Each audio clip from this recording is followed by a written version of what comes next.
şimdi bununla beyan etmekten bunu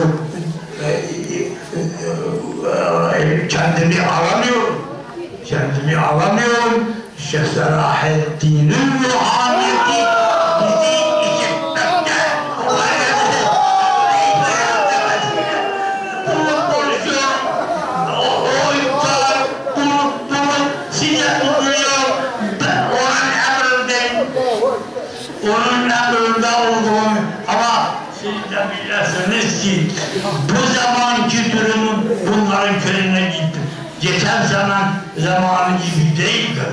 Yani ayrı bir durum teşkil ediyor. Bakın ben bu görevi bir senedir ve bu görevi 6 ay gezdim. İzmir, İstanbul,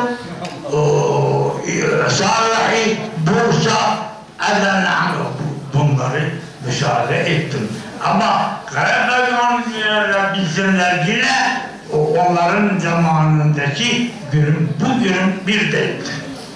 Bundan hisse alsın. O kadar diyor. Her neyse bunu sormasınlar. Ben ne olursa bulurum. Allah'ın emriyle bulunurum. Size gösterilecek Allah'ın emri istikametinde. Niye soruyorsunuz? Ne aldım size? Ne aldım? Allah'ın emri istikametinde. Söylenilen ve davet edildiğini Allah'ın istikamet edildiği bir yolu. Bu hususta kafalarınız kurcalıyor. Buna müdürüm. Bunu izah etmek için size söylüyorum. Bir de sizi şüpheye düşürmesin ki Şeyh Selahaddin'in söyleyeceğim. İsa zuhur eder. Bu ayetten Al-İmran suresinin beyanına göre bellidir ki Cenab-ı Hak huzuruna çekmiştir. O ayetler o bir gün inecektir. Bunda şüphe yok.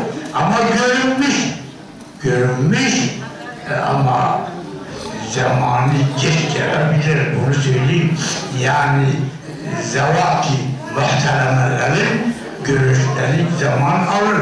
Bak ben dedim ki Şair Rıza'nın benim bu durumda olacağımı haber verdim.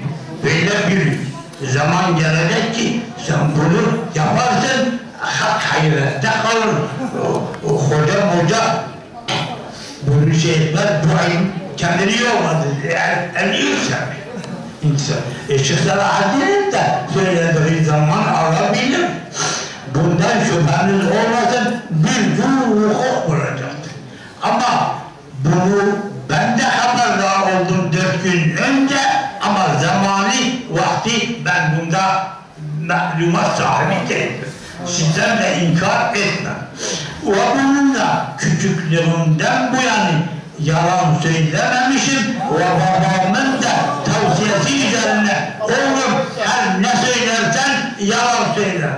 Hilaf-ı hakikat. Ben de buna dayanarak Mehdi gelecek, İsa gelecek, sizi nasıl kaldırayım? Nasıl sizi işinizden alıkoyayım? Ben bunu düşünemem ve bunu sizi mecbur etmem, işinizden, karınızdan alıkoymam. Bunu bakın, bunu size söylemem, ben şefkatin icabıdır. İşinize çoğu demiş, işimizi bırakacağız. Amin bu. İşini bırakmaya namzet olduğunu belirtir. Hep bazı hayati gücünde dünya ahireti mesavi şekilde yürür. Ama dünyası ahirete sebep olması diyor her ferde. Öyle yapın ki dünyayı ahirete tercih etmeyin ve dünyanız ahiretin esbabına mani olur. Bunu söylüyor. Gelse de İsa bugünkü mevcut Hz. Muhammed'in yoluyla harekettir. Size düşen de budur. Sen niye merak ediyorsun? Bir şey değişmeyecek. Ve bunu da size babamın da haber verdiği ve benim de haber vereceğim ve sizin de bunu eğer nasip olursa size burada bilirsiniz ki Hz. İsa'nın meclisinde bizim yerimiz baş köşe. Ve bizim mensubumuzun da baş köşesi. Neden? Bizim sebakat ettiği hizmet dolayısıyla onun da takdimi. Elhamdülillah. Onu da size bildireyim ki bu zuhuri gelirse İslamiyet'in ilerlemesinden bir memnuniyet duyar Müslüman. Zevk olur ki İslam galiptir. Bu nasip olsa olmasa bize düşen görevimizi yapmak. Bu görev neyse size bildirilmekte buna yerine getirin. Ve bunda amelinizin tatbikiyle hazır oluşunuz icap eder.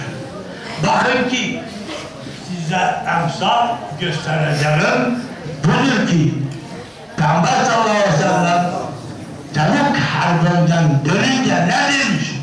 Reca'na minel cihadil esgar ilel cihadil ekber. Burada diyor biz küçük cihattan büyük cihata dönüyor. Sahabiler diyor ki ya Resulallah bu cihat hayat meselesi cihat. Bundan nasıl daha hangi cihat var?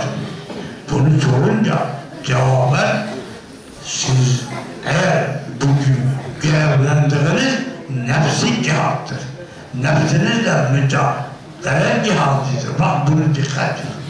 Eğer siz muvaffak olursanız onu yenerseniz her günde fedakarlık yaparsınız. Eğer böyle yapmazsanız hazırlığınız yok. Onun için size düşen cihad-ı nefstir. Buna hazırlıklı olduğunu beyan etmenizdir. Bu ben size de bunu tavsiye ediyorum. Bakın Peygamber Efendimiz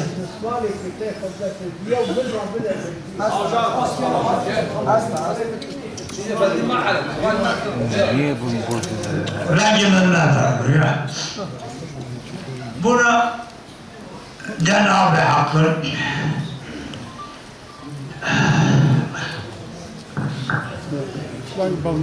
Değerli müritler, bakınız Efendi ne diyor biliyor musunuz? Bak bunu sözlü söyledim.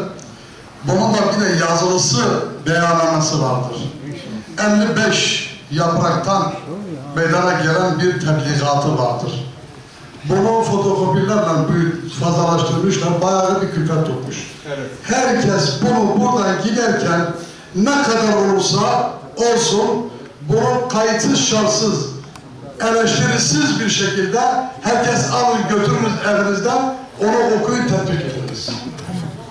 Benim çok hastalıktan dolayı, anlatamadığımdan dolayı görev aksamasın diye bunu 55 yaprağa dökmüştür, yazmıştır ve buradan çıkarken bayram namazından sonra demin söyledi ya, hem Türkçe hem Zaza